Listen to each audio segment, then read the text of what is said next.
एक राजा भगवान महावीर स्वामी से मिलने जाया करते थे। वे महावीर को कीमती आभूषण और अन्य उपहार देने की कोशिश करते थे, लेकिन स्वामी जी हर बार राजा से कहते थे, इन्हें गिरा दो।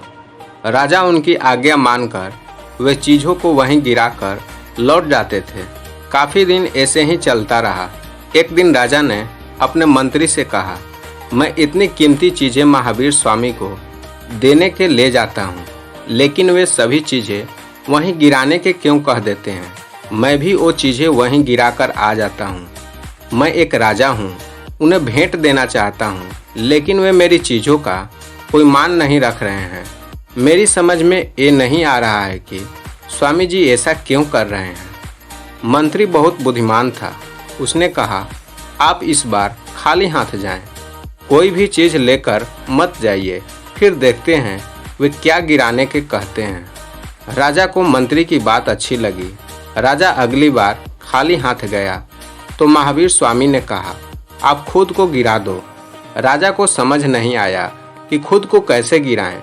उसने महावीर से कहा, आपकी बातें मेरी समझ में नहीं आ रही है। आप रोज़ चीज़ें गिराने के लिए क्यों कह रहे हैं। महावीर स्वामी ने कहा, आप राजा हैं, आपको लगता है कि आप चीज़ें देकर किसी को भी जीत सकते हैं।